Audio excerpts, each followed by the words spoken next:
यदि आप ट्रेन से नई दिल्ली से प्रयागराज जाना चाहते हैं तो जनरल क्लास का किराया कितना होगा, स्लीपर किराया कितना होगा, 3 tyre 2 tyre first class AC किराया कितना होगा, इसके अलावा अपना टिकट कैसे आप बुक करेंगे, ये सारी चीज़ें इस वीडियो में सीख जाएंगे। तो सबसे पहले हम जान लेते हैं कि जो जनरल क्लास किराया है वो कितना है। यहाँ पर देखिए नई दिल्ली टू प्रयागराज जंक्शन 195 रुपये किराया है जनरल क्लास का। अब हम जान लेते हैं कि जो हमारा रिजर्वेशन टिकट है उसका किराया कितना है। तो उसके लिए सबसे पहले आपको अपने फ़ोन में जो IRCTC का ऐप है उसको सबसे पहले खोल लेना है।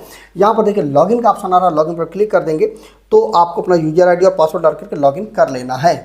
तो यहाँ पर देखिए ट्रेन का ऑप्शन आ रहा है, ट्रेन पर क्लिक कर देंगे, बुक टिकट आ रहा है, इस पर आप क्लिक कर देंगे तो आपके सामने फ्रॉम में NDLS न्यू दिल्ली भर देना, टू में PRY प्रयागराज भर देना है, क्लास में आल क्लास रहेगा, कोटा में जनरल कोटा है, जो कोटा आपके पास वो सिलेक्ट कर लीजिए, जिस डेट में आपको जाना है वो डेट सेलेक्ट कर दीजिए। मैंने यहाँ पर 5 फरवरी की डेट डाल दी है, ओके पे क्लिक कर देना है।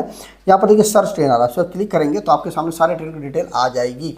यहाँ पर देखिए वंदे भारत एक्सप्रेस है, ये 6 बजे चलेगी, 12:08 छोड़ देगी।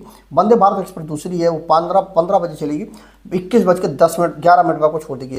इसके अलावा संपूर्ण क्रांति एक्सप्रेस है, ये 17:30 चलेगी, 00:38 पे छोड़ देगी। इसके अलावा बाबा वी धाम एक्सप्रेस है, ये 12:40 चलेगी, 19:50 पर छोड़ देगी। इसके अलावा विक्रमशिला एक्सप्रेस है, 13:15 चलेगी, 20:43 छोड़ देगी। इसके अलावा ANBT HTE सुपरफास्ट एक्सप्रेस है, ये 20:45 चलेगी, 4:15 पर छोड़ देगी। इसके अलावा पूर्वा एक्सप्रेस है, 17:40 चलेगी, 1:15 छोड़ देगी। इसके अलावा शिव गंगा एक्सप्रेस है, ये 20:05 चलेगी, 3:45 छोड़ देगी। अब जो स्लीपर क्लास किराया है वो देख लेते हैं, 390 रुपया है। 3 टायर इकोनॉमी का जो किराया है वो 945 रुपया है। 3 टायर AC का जो किराया है 1020 रुपया है।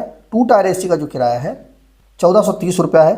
फर्स्ट क्लास AC का जो किराया है 2390 रुपया है। यदि आपको स्लीपर क्लास को बुक करना है उस पर क्लिक कर दीजिए। यहाँ पर देखिए पैसेंजर डिटेल आ रहा है, उस पर क्लिक करेंगे तो यहाँ पर बता रहा है कि सीनियर सिटीजन कोटा जो अलाउ नहीं है, यहाँ पर ओके पे आपको क्लिक कर देना है। यहाँ पर देखिए सिलेक्ट पैसेंजर में ऐड न्यू का ऑप्शन आ रहा है, इस पर क्लिक करेंगे तो अपना डिटेल यहाँ पर भर देना है। सबसे पहले आपको अपना नाम भर देना है, एज सेलेक्ट कर लेनी है, जेंडर सेलेक्ट कर लेना है, नेशनलिटी इंडियन रहेगा, बर्थ प्रेफरेंस में जो बर्थ चाहिए सेलेक्ट कर लीजिए। ऐड पैसेंजर का ऑप्शन आ रहा है, इस पर क्लिक करेंगे, नीचे आप आएंगे। यहाँ पर बता रहा है कि credit card, debit card, net banking के थ्रू पेमेंट करते हैं तो 15 रुपये GST आपको देना है। UPI के थ्रू पेमेंट करते हैं तो 10 रुपये GST आपको देना है। तो UPI सेलेक्ट कर लिया मैंने, रिव्यू जर्नी डिटेल आ रहा है, इस पर आप क्लिक कर देंगे तो यहाँ पर एक कैप्चा भरने के लिए आएगा। कैप्चा मैंने भर दिया, प्रोसीड टू पे आ रहा है, इस पर आप क्लिक करेंगे।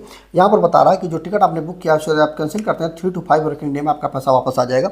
यस पे आपको क्लिक कर देना है तो आपके सामने एक नई विंडो खुल करके आ जाएगी। प्रोसीड टू पे 401 रुपये 80 पैसा आ रहा है, इस पर आप क्लिक करेंगे तो आपके सामने एक नई विंडो खुल करके आएगी।